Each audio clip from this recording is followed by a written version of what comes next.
Hey, my name is Dean. I'm 31 years old, and I live on the second floor of a narrow brick house on Beaumont Avenue.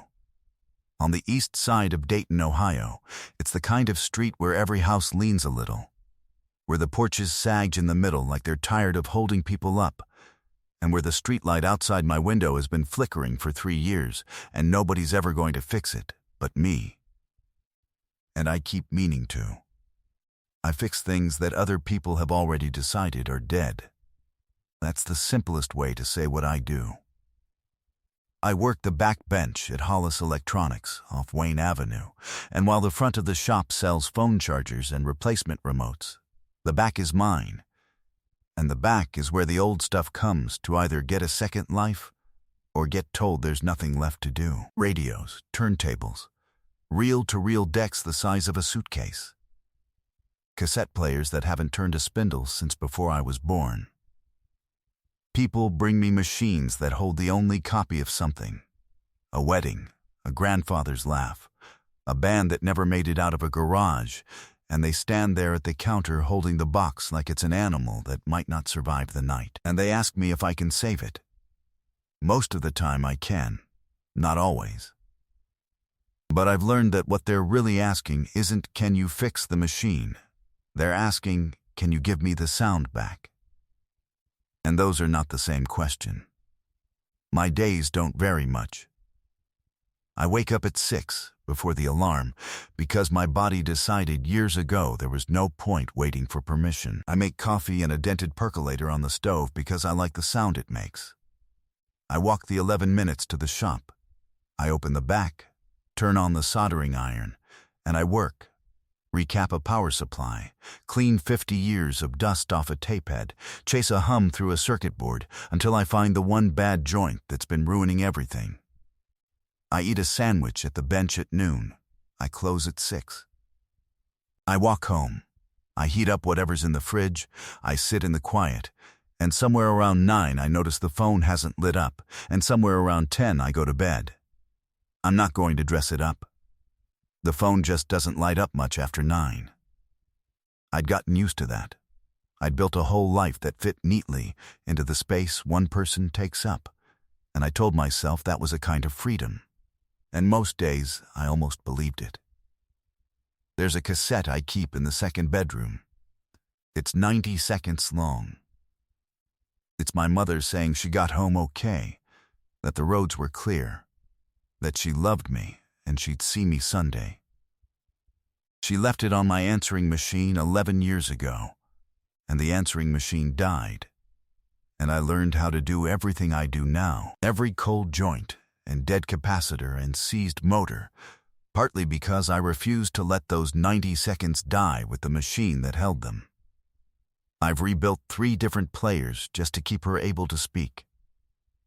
She lived in that second bedroom at the end when she couldn't be alone anymore, and after she was gone, I couldn't bring myself to rent it out. It sat empty for 2 years, holding her smell and her chair and her tape, and I told myself I'd deal with it later. Then one cold Tuesday in March, the shop was slow. The rent was the rent, and I did the thing I'd been putting off. I cleared out the chair. I boxed the few things that were left. I left the tape in the drawer where it had always lived. And I posted the room. That Thursday afternoon, she knocked. I'd had 3 people answer the ad and not show up. I'd stopped expecting anyone. So when the knock came, 3 soft ones, not the confident pounding of someone who wants something, but the careful knock of someone who isn't sure they have the right to be there, I almost didn't get up from the couch. She was standing on the landing with everything she owned in 2 canvas bags and a hard plastic camera case she held against her chest with both arms like it was the only thing in the world she still trusted. Her dark hair was coming loose from a knot she'd clearly tied in a hurry that morning, days ago, and given up fixing since. She wore a coat that had been good once and had been rained on too many times to remember being good. And her eyes were the thing I noticed last and couldn't stop noticing. They were rimmed red and dry. The specific look of someone who has cried so much that crying stopped working, and who has decided, somewhere on the drive over, that she is done letting it show. I called about the room, she said. Her voice was steady. It cost her something to keep it that steady. I could hear that the way I can hear a motor about to give out, not in the loud part, in the part underneath. I almost said the room was taken. I'm being honest with you. I had my quiet. I had my routine. I had a second bedroom that still held my mother's tape, and a part of me that wasn't ready to let a stranger walk around in that air. I was tired, and I didn't have the energy to learn another person, and I opened my mouth to tell her I'd already promised it to someone else. But she didn't ask me to feel sorry for her. That was the thing. She stood there holding everything she had against her chest, and she didn't perform any of it for me. She just waited to be told yes or no, like she'd been told no enough times that one more wouldn't break her. And I thought about my mother showing up at that same door, needing somewhere, and somebody saying the room was taken. It's the one on the left, I said. Bathroom's down the hall. I work days. Rent's due on the 1st. Something in her shoulders came down maybe half an inch. Nora, she said, and put out the hand that wasn't holding the case. I can pay first and last today. Dean, I said. First's fine, you don't have to do last. She moved in with almost nothing. 2 bags, the camera case, a sleeping bag the first night because her mattress was coming later, which I understood, after a while, to mean never. She kept to her room.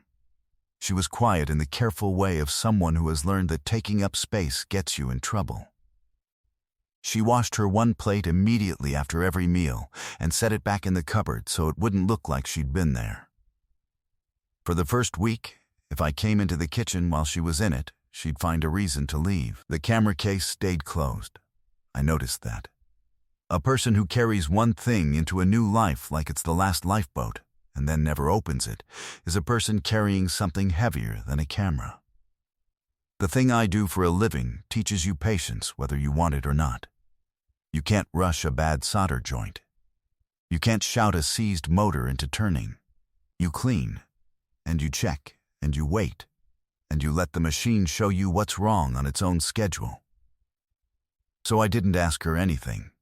I just left a light on in the kitchen at night, and I stopped reheating only enough food for one. And the second plate I started leaving on the stove with a lid on it was there in the morning, washed, back in the cupboard, like it had never happened. Neither of us said a word about it for 9 days. On the 10th day, she came out while I was at the table with a busted handheld recorder from the shop, one I was working on at home because the customer was a widow and I didn't want it sitting on the bench another week. You bring your work home, she said. It wasn't quite a question. This one's somebody's husband, I said. His voice. The machine ate the only tape. She wants to know if I can get it back. Nora sat down across from me without asking. It was the first time. She watched my hands for a while. I was cleaning the capstan with a swab. Careful, the way you'd clean a wound. And then she said, "You can tell which ones matter. They all matter to somebody." No. She shook her head, and for a second the careful steadiness slipped and something underneath it showed. I mean, you can tell. The way you're holding it. I didn't have an answer for that, so I did what I do, which is I kept my hands moving and let the quiet sit. After a minute she got up, and at the cupboard she stopped, and without turning around she said, "I edit video. That's what I did. I record things and I cut them into stories, and I used to put them where people could see them." She said the word used to the way you'd touch a bruise to see if it still hurt. I haven't opened the camera in 2 months. It still works? I asked. Because that was a safe thing to ask. Because machines were the one language I never stumbled in. It works fine, she said. It's me that doesn't. I learned her in pieces over the next few weeks, the way you learn a circuit you didn't build, by following one wire at a time and seeing where it goes. She was 26. She'd come from Columbus. She'd had a life there, a small one with edges I couldn't see yet, and she'd left it fast and with very little, and the camera case was the only thing from that life she'd chosen to save. She was funnier than I expected once she decided I wasn't going to make her pay for it. Dry and quick, and aimed mostly at me. The first time I cooked for both of us. I'm not much of a cook, I'll grant her that.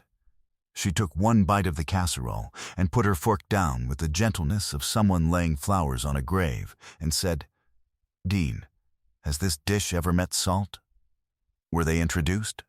Was there a falling out?" And I laughed. Actually laughed. The kind that surprises you out of your own chest. And I realized it had been a long time, and she watched me do it with a look I couldn't read. She was also, it turned out, better at my own trade than she had any right to be.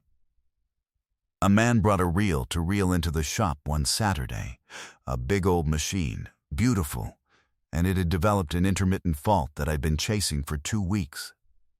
The motor would run fine, then drag, then run fine, no pattern I could pin down. I'd brought it home in frustration, and Nora was sitting on the floor of the living room with her knees pulled up, watching me curse at it, when she said, "It's not the motor."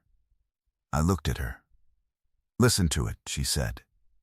"When it drags, it's not getting slower everywhere. It catches, and then it lets go. That's not the motor losing power. That's something touching it that shouldn't be." She said it like it was obvious, like she was a little embarrassed to point out something I'd missed. My grandfather had one. I used to fall asleep to the sound of it. I know what it's supposed to sound like, and that's not it. She was right. It was the idler wheel.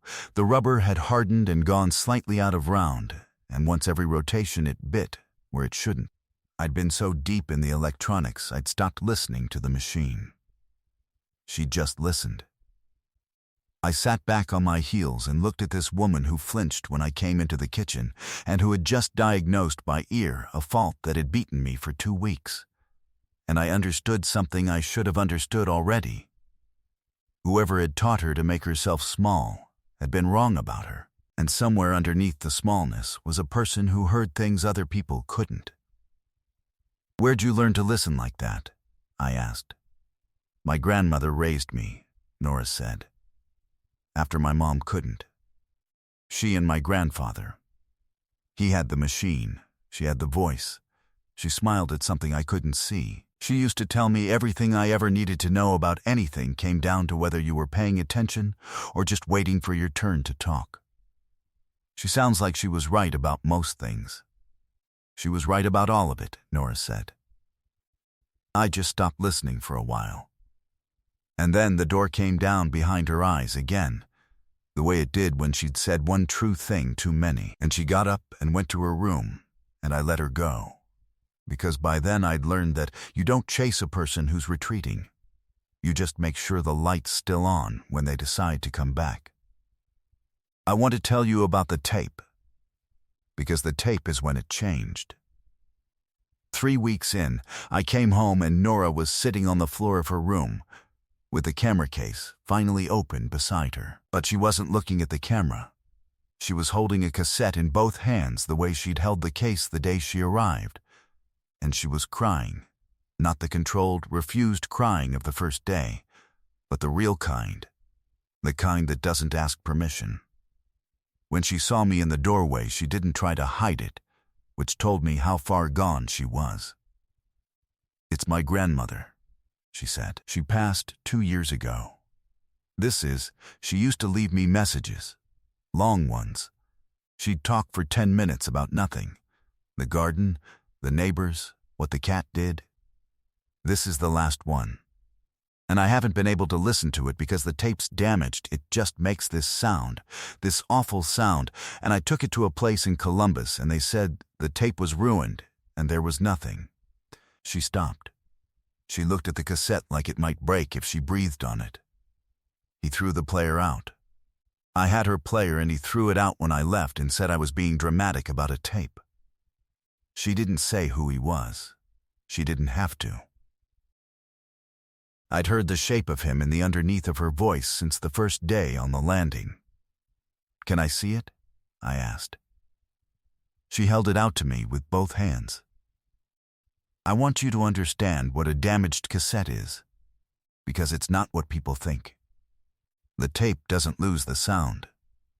The sound is still in there, in the magnetic particles, exactly where it always was. What gets damaged is the path.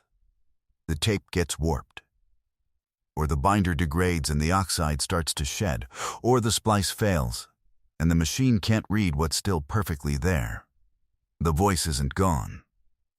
The voice is just trapped behind a door that won't open." I told her I'd try. I didn't promise. You never promise. I spent 3 nights on it. I baked the tape low and slow in the shop's little oven to firm up the binder. That's a real thing. You bake old tapes. It sounds insane, and it works. I cleaned the path. I rebuilt a player from parts I had at the bench. Slow, careful, the same way I'd kept my mother able to speak. And on the 3rd night, I got the transport clean, and the heads aligned, and the speed exactly right, and I carried the player home. And I knocked on Nora's door, which I had never done before. "I think it'll play now," I said. She came out into the living room and sat on the couch, and I set the player on the coffee table in front of her. And I pressed the button, and then I stood up to leave, because some things a person should hear alone. "Stay," she said, "please." So I sat back down, and an old woman's voice filled the room, warm and slow and unhurried, talking about a tomato plant that wouldn't fruit and a neighbor's dog and the way the light came in the kitchen in October. And near the end, the voice said, "I know you're going through a hard time with that boy, sweetheart, and I'm not going to tell you what to do. But I'll tell you this. You're the only person I ever met who could hear what a thing actually was instead of what it pretended to be. Don't you ever let anybody talk you out of your own ears. You hear me? Don't you let anybody do that to you." Nora made a sound I'd never heard a person make. And then she put her head down on my shoulder, just put it there, and I sat very still. And I did not move my arm, and I did not say anything, because there was nothing to fix and nothing to say, and the only correct thing in the entire world was to let her hear her grandmother tell her the truth one more time. We sat like that until the tape ran out, and the player clicked off, and the room was quiet again. "He told me I was nothing without him," she said into my shoulder, so quietly I almost lost it under the hum of the streetlight. 3 years.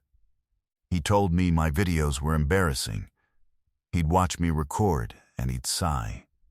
He took the channel. It was mine. I built it. And he made it about him. And then when there was money in it, he made it his. And he said I should be grateful he let me be part of it. And I believed him. I believed him so completely that the last thing I packed was a camera I was too scared to turn on. She lifted her head and looked at me, red-eyed, fierce. She was right. I let somebody talk me out of my own ears. "You stopped letting him 3 weeks ago," I said, "when you knocked on the wrong door looking for a room." She almost smiled. "Was it the wrong door?" "No," I said. It wasn't. I knew, in that moment, that the line I'd been careful not to cross since the day she stood on my landing was now visible to me in a way it hadn't been before. I didn't say it. I didn't do anything about it. I got up and made us tea neither of us drank. And I went to my room, and I lay awake a long time listening to the quiet, which had stopped sounding like freedom a while ago, and it started sounding like something I was about to lose. She started recording again in April. Small at first, she'd set the camera up at the kitchen table at night and talk, and I'd hear the low murmur of her voice through the wall, and I never asked what she said into it, because it wasn't mine to ask. She got a little color back. She laughed more. She salted my food without being asked, openly insulting my cooking, which I'd come to understand was a kind of affection. She put a mattress in her room, a real one, that she paid for, with money she'd made editing again, freelance, building something back from the ground. The apartment stopped being a place I lived alone and started being a place where two people lived, and I let that happen without examining it too closely, because I was afraid that if I named it, I'd ruin it the way I'd ruined other things, by waiting too long or saying it wrong. That's my fault, by the way. I should tell you that now, the way I'd tell you a fault in a machine before I tried to fix it. I keep the things I love at the distance of a recording. I'd rather have 90 seconds of my mother on a tape I can control than risk needing someone in the room. I am the man who can fix the thing that holds the voice and cannot, for the life of him, just say the thing out loud while the person is still standing in front of him. My mother used to tell me I had a wrench for every bolt in the world except the one in my own chest. She was right too. They usually were. Then Preston found us. I knew his name before I knew his face, because Nora had finally said it. Once, flatly, the way the scripts I'd never read would have wanted her to. No drama, just a fact she set down on the table between us. So when a man in a coat that cost more than my car came up the stairs on a Saturday in May, while I was at the kitchen table restringing a turntable, and knocked the confident knock of a man who has never once doubted his right to be anywhere, I knew before Nora came out of her room and went the color of the wall who it was. "There she is," Preston said, smiling, like he'd found a set of keys he'd misplaced. He had an expensive watch, and the kind of face that's been told it's charming so many times it believes charm is the same as character. "You've been hard to find, Nor. You don't return calls. The lawyers say the channel's in limbo because you won't sign, and I've got brand deals sitting there dying. And honestly, this little..." He glanced around my apartment, at the dented percolator and the half-strung turntable and the water stain on the ceiling. "This little adventure has gone on long enough. Get your stuff. We'll talk in the car." "You need to leave," I said. He looked at me like he was noticing the furniture. "And you are?" "I'm the guy whose apartment you're standing in." "Right," he turned back to Nora, dismissing me completely, which I've found is a thing men like him do reflexively, the way you'd wave off a smell.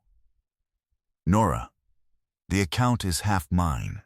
You know that. You walk away. You walk away from all of it. And you've got, what, this?" Another glance at the room. "You were nothing when I found you, and you've worked very hard to get back to nothing. Come home." I'm being generous. I didn't raise my voice. I just moved. I got up from the table and put myself in the space between him and her, not fast, not dramatic, just enough that he had to look at me to look at her. "She told you to leave," I said. "This isn't your..." "She told you to leave." And then Nora stepped up beside me, not behind me, beside me, and she put her hand on my arm for 1 second, not because she needed to hold on, but because she wanted me to know she had it from here. And she looked at Preston, and her voice did not shake. "The account isn't half yours," she said. "You renamed it. You didn't build it. Every video that made money, I shot. I edited. I wrote. You sighed in the doorway and called that contributing." She said it the way she diagnosed the real to real, plainly, certainly, like a person who could finally hear what a thing actually was instead of what it pretended to be. I have the original files. I have the upload history with my name on every one. My lawyer has it too. The real one, not the one you sent to scare me. So here's what's going to happen.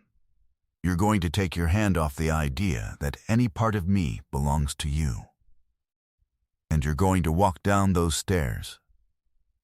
And the next time you want to talk to me, you can do it through someone who bills by the hour." Preston's smile finally came off. Underneath it was exactly what I'd expected. A man whose only real argument had always been that no one would dare. He looked at her, and he looked at me. And he understood that the thing he'd counted on, that she'd fold the second he raised his voice, was gone. She'd gotten her ears back. He could see it. He left. He said something on the way down the stairs about how she'd regret it, the way they always do, the way a man does when the only weapon he ever had stops working. We listened to his expensive shoes on the stairs, and then his car door, and then nothing. The streetlight flickered. The percolator ticked as it cooled. Nora let out a breath that I think she'd been holding for 3 years. "You okay?" I asked. "No," she said, and laughed, shaky. "But I'm going to be." She looked at me, and there was something in her face I didn't have a name for. "Thank you for not saving me. I didn't do anything. You stood there," she said, "so I could." And she went to her room and closed the door softly, and I heard, a few minutes later, the low murmur of her talking to the camera, and I thought she was just steadying herself, the way she did, and I left her to it. The camera was still running when she came out an hour later to make tea, and she set it down on the kitchen counter, screen down, the way you'd set down a phone, and forgot it. I know she forgot it because of what was on it. We talked a little, ordinary talk, the kind that comes after a storm passes, and she went to bed early, drained, and the camera sat on the counter all night with its little light glowing, and I didn't notice until I came out at 6 the next morning for coffee. The battery had died sometime in the night, but it had recorded until it did. I picked it up to plug it in and charge it for her, the way I'd charge anything she left lying around, the small invisible maintenance of 2 people sharing a life. And the screen woke up, and it was paused on the last frame, her face, looking right into the lens. And because I am who I am, because I cannot leave a recording alone, because fixing the thing that holds the voice is the only way I've ever known how to be close to anyone, I pressed play. She was talking to her grandmother. I understood that after a second. She wasn't recording for an audience. She'd gone back to the things she did before any of it, before the channel, before Preston, before me. She was talking to Ruth the way Ruth used to talk to her. 10 minutes about nothing. The garden she didn't have, the cat we didn't own, the way the light came in. And then, near the end, quiet, not for anyone. Not even really for the camera. The way you say a thing out loud just to find out if you can survive saying it, I think I'm okay, Gran. I really do. I've got a roof, and it's a good one, and the man it belongs to fixes things nobody else thinks are worth fixing, and he fixed your tape, and he stood there today so I could stand up, and he doesn't even know that she stopped. She looked off camera, toward the wall my room is on the other side of. And then she looked back at the lens, and she dropped her voice to almost nothing. Almost too quiet for even my repaired heads to catch. The most private register a person has. I've loved you since the day we met. I don't know how to leave the camera running long enough to ever say it to your face. But I have, since the landing. Since the 2 bags and the wrong door that wasn't wrong. And then she'd reached over, and the screen had gone dark. Except she'd hit the wrong button, the way tired people do, and it kept recording her in the dark, just breathing, until the battery gave out an hour later. I sat down at the kitchen table. The coffee never got made. I held the camera, and I listened to it twice. And the second time I wasn't checking whether I'd heard it right. I knew I'd heard it right. The second time I was doing the thing I always do, hiding inside a recording, keeping the most important sound in my life at the safe distance of a machine I could pause and rewind and control, instead of walking 11 feet to a door and knocking. And I thought about my mother saying I had a wrench for every bolt, except the one in my own chest. And I thought about Ruth's voice telling Nora not to let anyone talk her out of her own ears. And I thought about the widow at the counter holding a box, asking the only question that ever really matters, which isn't, "Can you fix it?" It's, "Can you give me the sound back?" I put the camera down. I didn't charge it. I didn't rewind it again. I got up and I walked to her door, and for the second time in my life I knocked on it. 3 soft knocks. The careful kind. The knock of a person who isn't sure he has the right. She opened the door in an old t-shirt, hair loose, eyes still soft with sleep, and she saw my face and the camera in my hand, and she understood instantly, the way she understood everything, by listening to what a thing actually was. "You heard it," she said, not a question. Her hand came up to her mouth. "Dean, that wasn't for you, the button I hit I'm sorry," I said. "Not for hearing it. For making you say it to a camera in an empty kitchen because I was too much of a coward to let you say it to my face. That's the part I'm sorry for." My throat had closed, and I made myself keep going anyway, because this was the bolt. This was the one I'd never been able to reach. I keep the people I love at the distance of a recording. I'd rather have 90 seconds of my mother on a tape I can control than risk needing somebody who could leave. So I fixed your grandmother's tape, and I told myself that was the same as telling you. It isn't. I know it isn't. My hands didn't know what to do, so I set the camera down on the floor between us. Screen up, dark. I don't want the recording, Nora. I've had recordings my whole life. I want the live one. I want the one I can't pause. I've loved you since the landing too. Since the wrong door. I just didn't know how to leave myself running long enough to say it. She was quiet for a second. Then she looked down at the dead camera on the floor, and back up at me, and her grandmother's dryness came up through everything, steady and clear and a little sharp, and she said, "You're very slow, Dean. You fix machines that have been dead for 50 years, and it took you 3 months to plug in your own self." "I know," I said. "And you let your coffee go cold." "I did." "That," she said, "is the part I really can't forgive." And then she crossed the 11 feet I'd never been able to cross, and she kissed me. Not careful, not quiet. None of the smallness she'd worn the day she arrived. It tasted like the morning and like the salt I never put in anything, and underneath it was the certainty of 2 people who'd taken the long, slow way around to the obvious. We stood in the doorway of a room that had been empty for 2 years and was not going to be empty anymore, and the streetlight outside finally, after 3 years, stopped flickering. That part's a lie. It kept flickering. It still does. But everything else, everything that mattered, came on and stayed on. "For the record," she said against my shoulder, "I'm leaving the camera off from now on. If I've got something to say, I'm going to say it to your face." "For the record," I said, "I'd like that. That was a little over a year ago." The channel is hers again, all the way, with her name on it, and nobody sighing in the doorway. She didn't go back to the old one.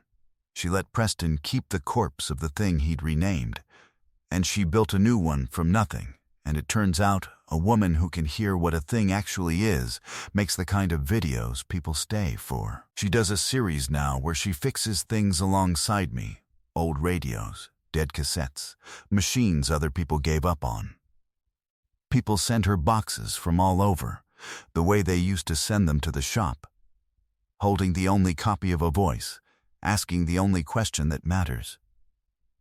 She films my hands at the bench. She's good.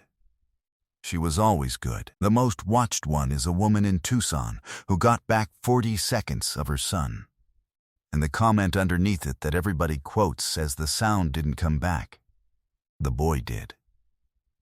Walt at the shop made me a partner this spring. He'd watched the whole thing happen from behind the front counter, and the day Nora moved the rest of her life into the apartment, for good.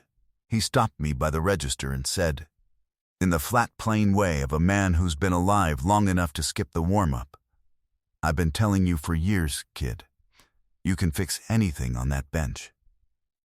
But some things you've got to say out loud while the person can still hear you. Tape's no good for that. Tape only catches what already happened." Then, he went back to ringing up a phone charger like he hadn't just said the truest thing anyone had said to me in a decade. We're still on Beaumont Avenue. The porch still sags in the middle. Nora's grandmother's tape lives in a drawer next to my mother's, and on Sunday nights we play one or the other. Two old women talking about gardens and neighbors and the light. And we let them. The second bedroom is an editing room now. There's a real mattress in our room and a chair I bought to match the one I'd boxed up, and most nights there are 2 plates in the sink instead of one washed and hidden in the cupboard. The thing I keep coming back to is the camera. She left it running. That night, by accident, because she was tired and hit the wrong button, and a machine I'd have told you was just glass and circuits caught the truest thing either of us had ever been too afraid to say. I'd spent my whole life believing the recording was the safe place, the controllable place, the place where the people you love can't leave, because you've already trapped their voice behind glass. I had it backwards. The recording isn't the love. The recording is just the proof. You were too scared to say it live. I had once believed my whole life would only ever be cold joints and dead capacitors and a quiet that I called freedom, because loneliness was a word I'd made my peace with not saying. But a woman knocked on the wrong door with 2 bags, and a camera she was too afraid to turn on, and she turned out to be the one bolt I could never reach, and the only thing that ever fixed me. Maybe that's the whole of it. Maybe the bravest thing any of us ever does isn't fixing the machine that holds the voice. Maybe it's just leaving ourselves running long enough, out loud, in the room, while the other person can still hear us, to finally say the thing while it's true.